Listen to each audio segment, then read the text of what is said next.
Welcome to my channel Umme Farwa cooks. Allah के नाम से शुरू करते हुए जो बड़ा मेहरबान नहायत रहम वाला है। हमारी आज की रेसिपी है चॉकलेट स्पंज केक, जो हम बनाएंगे पतीले में बग़ैर किसी ओवन के और बहुत ही आसान रेसिपी के साथ, जिसको आप फॉलो करके बहुत आसानी से चॉकलेट स्पंज घर पर बना सकते हैं। इसको आप टी टाइम केक के तौर पर यूज़ करें या इस केक पे आप अपनी मर्ज़ी की डेकोरेशन करके इसको अपनी मर्ज़ी का बर्थडे केक डेकोरेट करें। आप किसी भी तरह इसको यूज़ कर सकते हैं। और यहाँ आप लोगों से रिक्वेस्ट है, अगर आप मेरी वीडियो पर यहाँ तक आ चुके हैं तो वीडियो को फुल वॉच करें, चैनल को सब्सक्राइब करें और अपने फ्रेंड्स और फैमिली मेम्बर्स के साथ शेयर करें। सबसे पहले हम लेंगे एक एग। इसको हम बीट करेंगे तकरीबन 1 से 2 मिनट के लिए। मैं यहाँ पे इलेक्ट्रिक बीटर यूज़ कर रही हूँ। आप चाहें तो हैंड विस्क की मदद से भी इसको बीट कर सकते हैं और फोर्क की मदद से भी कर सकते हैं, कोई प्रॉब्लम नहीं। अच्छी तरह से इतना बीट करेंगे कि हमारा एग फ्लफ़ी हो जाए। अब इसमें हम तकरीबन 1 कप पाउडर शुगर यूज़ करेंगे।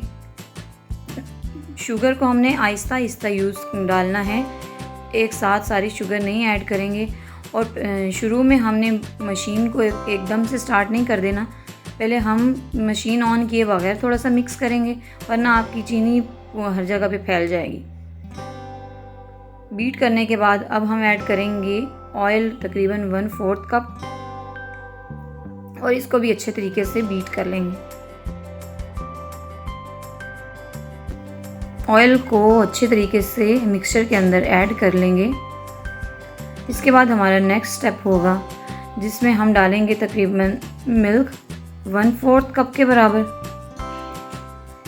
एक साथ ही हमने मिल्क ऐड करना है और हमने तकरीबन लूक वार्म मिल्क यूज़ करना है, बहुत ज़्यादा गर्म दूध नहीं इस्तेमाल करना। इसको आहिस्ता आहिस्ता से मिक्स करते जाइए एक स्मूथ सा बैटर बनाने के लिए। बस हमारा फ्लफ़ी सा स्मूथ सा बैटर बन के रेडी हो जाएगा। फिर हम इसमें ऐड करेंगे वनीला एसेंस। वनीला एसेंस आप किसी भी कंपनी का यूज़ कर सकते हैं। हमें यहाँ पे सिर्फ 1/4 टीस्पून यूज़ करना है, जिससे हमारे केक में एक अच्छी सी खुशबू और टेस्ट डेवलप हो जाएगा। ये हमारे हो गए सारे वेट इंग्रेडिएंट्स। अब ड्राई इंग्रेडिएंट्स की तरफ आते हैं, जिसमें सबसे पहले हम लेंगे 1 कप मैदा, बेकिंग पाउडर तकरीबन 1 table teaspoon, baking soda 1/2 teaspoon, cocoa powder 4 tablespoon और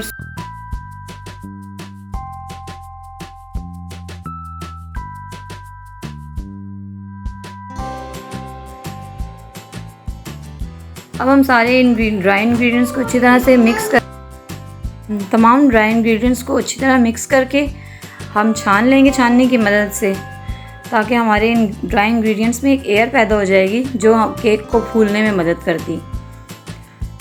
अब हम वेट इंग्रेडिएंट्स का मिक्सचर इसमें आहिस्ता आहिस्ता से ऐड करते जाएंगे, तकरीबन 2 से 3 स्टेप्स में ऐड करेंगे, ताकि इसमें गुठलियाँ ना बने, क्योंकि इन गुठलियों को फिर बाद में रिज़ॉल्व करना मुश्किल हो जाता है। इसलिए थोड़ा थोड़ा सा बैटर ऐड करते जाएं और मिक्स करते जाएं। इस तरह स्मूथ सा बैटर बनेगा, स्मूथ कंसिस्टेंसी के साथ। ओवर मिक्सिंग नहीं करनी, हमने बिल्कुल सॉफ्ट हैंड के साथ मिक्सचर को रेडी करना है, बिल्कुल softly cut and fold method के ज़रिए। अब हम दोबारा से रिमेनिंग मिक्सचर को भी ऐड कर देंगे और एक स्मूथ सा अपना बैटर रेडी कर लेंगे। अच्छी तरह से मिक्सचर को इसमें ऐड करिए और मिक्स करते जाइए, बिल्कुल सॉफ्ट हैंड्स के साथ कट एंड फोल्ड मेथड के ज़रिए। इससे आपका केक बिल्कुल सॉफ्ट एंड फ्लफ़ी बनेगा, बिल्कुल बेकरी स्टाइल का आपका केक बन के रेडी हो जाएगा। और फाइनली सारा बैटर ऐड कर दीजिए। मैंने यहाँ पर 3 पोर्शंस में अपना बैटर लिक्विड मिक्सचर्स का बैटर ऐड किया है।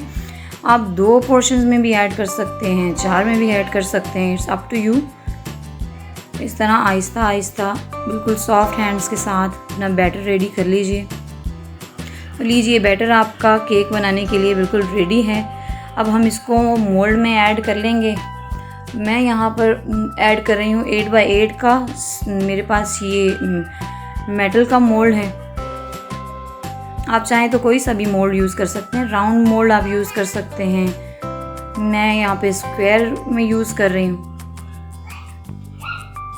अच्छा, मैंने अपने मोल्ड को पहले से बटर पेपर और ऑयल लगा के ग्रीस कर लिया था।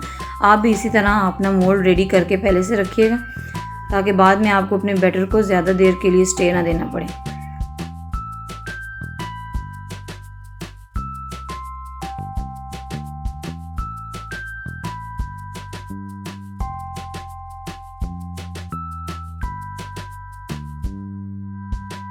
ये हमारा केक बिल्कुल रेडी हो चुका है बेक करने के लिए। 2-3 दफ़ा इसको टैप करेंगे और हमारे पहले से प्री हीटेड पतीला जो हमने 10 मिनट पहले प्री हीट करने के लिए रख दिया था, उसमें अपने मोल्ड को सेट करेंगे और ढक के तकरीबन 40 से 45 मिनट के लिए बेक होने के लिए रख देंगे और ईज़िली हमारा केक बेक होके रेडी हो जाएगा। ये देखिए 40 मिनट्स के बाद मैंने चेक किया तो मेरी नाइफ़ बिल्कुल क्लियर आई। दैट मीन्स कि केक हमारा बेक हो चुका है। अब हम छुरी की मदद से इसके किनारों को रिमूव कर लेंगे और हमारा केक बिल्कुल रेडी है डीमोल्ड होने के लिए, और इसको आराम से हम डीमोल्ड कर लेंगे। अगर आपको मेरी रेसिपीज़ अच्छी लगें तो प्लीज़ इनको मेरे चैनल को सब्सक्राइब करिएगा और मेरी रेसिपी को लाइक और शेयर लाजमी करें अपने फ्रेंड्स एंड फैमिली मेम्बर्स में, और मेरे चैनल को सपोर्ट करें ख़ुद भी और अपनी फैमिली और फ्रेंड्स पे भी रिक्वेस्ट करिए। Thanks for watching. Like, share and subscribe my channel and like my videos as well. Allah Hafiz.